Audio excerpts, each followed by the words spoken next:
யார் இவங்க அப்படின்றத வந்து கண்டுபிடிக்கல, இன்னும் கண்டுபிடித்து கொண்டே இருக்கிறோம், விசாரணையில் இருக்கிறது அப்படின்னு சொல்லி அந்த ரிப்போர்ட்டை வந்து டெல்லி ஹியூமன் ரிசோர்சஸ் மினிஸ்ட்ரிக்கு, எஜுகேஷன் மினிஸ்டர் அவருக்கு கொடுத்துருக்காங்க. இப்போ என்ன செய்ய போகிறார்கள் இவர்கள் என்று நமக்கு தெரியவில்லை. அதை விட முக்கியமாக எதை பார்க்க வேண்டும் என்றால், இப்போ நீட் பிஜி தேர்வுகளை வந்து தள்ளி வச்சுருக்காங்க. என்ன காரணம்னா தெரிஞ்சது தான், அவர்கள் சொல்லவில்லை என்றாலும் நம்மால் புரிந்து கொள்ள முடிகிறது, வினாத்தாள் லீக் அவுட் ஆயிருக்கு. இது வந்து ஒரு மிகப்பெரிய பிரச்சனையாக மாறிவிடக் கூடாது என்பதற்காக இதை கேன்சல் செய்திருக்கிறார்கள். ஒரே கேள்விதான், ஒரு தேர்வை கூட நடத்த தகுதியற்றவர்கள் 10 வருடங்களாக ஆட்சியில் இருக்காங்க.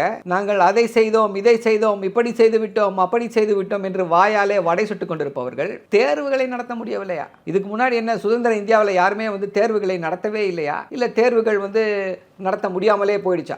எய்ம்ஸ் தேர்வுகள் நடந்துச்சு, ஐஐடி தேர்வுகள், ஜி தேர்வுகள் நடந்து கொண்டே தான் இருந்துச்சு. என்ன அங்கெல்லாம் கொஸ்டின் பேப்பர் லீக் அவுட் பண்ணாங்களா? ஸோ ஏன் இங்கே வந்து கொஸ்டின் பேப்பர் லீக் அவுட் பண்ணுறாங்க? ஏன் இங்கே லீக் அவுட் பண்ணுறாங்கன்னா இங்கே நிறைய பணம் சம்பாதிக்க முடியும்,